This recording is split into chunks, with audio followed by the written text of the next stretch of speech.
Today it is time to preserve my rhubarb harvest. So I was out in my garden this morning and I was collecting my first cut of rhubarb for this year. And because I still have a good amount of rhubarb left over from last season, I'm going to be trying something different this year. So usually what I do is I cut it up into small pieces and just put it in Ziploc bags for the freezer and measure it out so that it matches recipes that I like to make. So this is 4 cups, which does an 8x8 pan of rhubarb crisp. So I just keep that in the freezer, but I still have a bit of rhubarb there. So what I'm going to be doing this time is I'm going to be taking this rhubarb and I'm going to be juicing it. And it's going to be a little bit different. Normally you think of just putting it through a juicing machine and then processing it after. But what I'm going to be doing is using a steam juicer. So this is actually an apparatus that John and I bought several years ago, and it's actually 3 parts. There's the top piece, which is the strainer, and this is where the fruit goes in. There is this section right here, which is the collector portion of the pot, and this is where the juice collects after it's steamed all available juice out of your fruit. And then this bottom one here, I have it full already, but it just holds water so that it's able to steam your produce in order to collect that juice. So what I'm going to do, I'm going to take all the rhubarb. I already prepped it and I took all the leaves off, I cleaned up the ends, and I just washed it. But what I'm going to do now is just chop it into rough pieces and then put it up in the strainer part of my steam juicer. So this doesn't have to be an exact science. It can be any size. You just want to have it a little bit more manageable for you, and you just put it up in the strainer part. So I'm hoping that I can fit the majority of this rhubarb all in one round.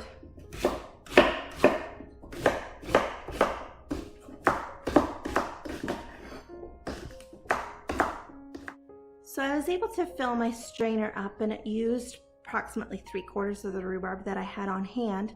So what I'm going to do is I'm going to let this steam now, and then as soon as it settles a little bit and some of the moisture is taken out of the rhubarb, I'm just going to top it off with the rhubarb that I still need to cut up. So you can see here with this strainer, it has a tube coming out of the collector part of the machine, and once this is full, then I can strain directly from the container section into my jars just by releasing this little clip right here. It's a very hot process. You have to be quite careful while you're doing this, but it is very convenient as well. So I'm just gonna let that sit there and get this party started. So I'm just going to let that boil now until the water in the bottom section has heated through, and then it will start steaming through the collector section into the strainer and allow that moisture to drop into the collector, and then we will have juice. So just to give a little bit of an update, it's been about half an hour since I started this, and the rhubarb is starting to collapse on itself. And I also did a check. We have about this much, 3 inches of juice in the bottom, and you can see it's starting to collect in the hose there as well. So I cut up the rest of the rhubarb, set it in the fridge. So I'm just going to top this off now and allow the rest of that to juice as well. And then I will start collecting the juice into my cans. While this is juicing, it's a good opportunity to sterilize your jars and your lids and just get everything ready so that you're good to go as soon as this is ready for canning.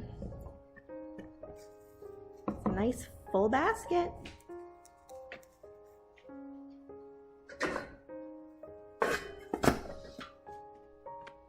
I just did a quick check to see where the level was at in my juice basket, and it is quite close to the part where it could overflow the funnel into the steam. So it's time to start emptying it. So I grabbed this jar, I had it heating in the oven, so it's a good temperature, and I'm going to just lower this funnel into the jar, and then open it up.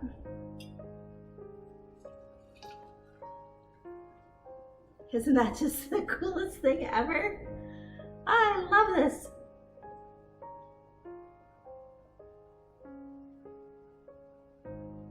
So I'm going to go right close to the top.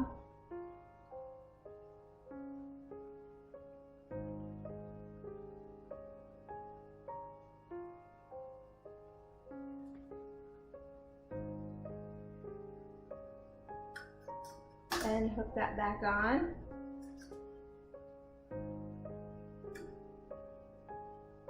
Made a little bit of a mess, but I'm going to set this up on my cutting board here now. Wipe the lid and then throw a lid on it.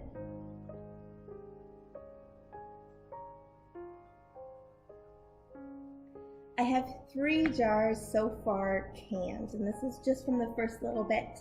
Based on the amount of rhubarb that's still in the fruit basket and the juice that is available in the juicing section, I think I might get another 2 or 3 jars, which is impressive. That's 5-6 liters from the rhubarb patch that I got today. There's 0 pulp, there's 0 solids in this juice. It is just pure liquid, and I'm impressed with the quantity that I got out of the rhubarb, so I think I'm going to end up doing this again.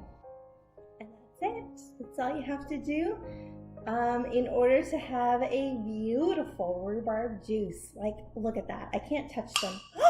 Did you hear that? It just canned. Oh, that's the best sound in the world. But I can't touch them yet because they are still so hot. Oh, I'm just so excited. It popped. And yes, I get that way with every pop. But this has just canned. I'm so distracted. Okay, let me start again. Beautiful juice. And it was so easy to do. All right, all you had to do is take the rhubarb, throw it in the steam juicer, and it literally did all the work for me. So I've got a little bit of waste, all the juices in my cans and in my jars, and now it's ready to use. All I have to do is wait for this to cool off, and then I can put it on my pantry shelf as long as it has a label on it so I know in future reference. But I mean, look at that.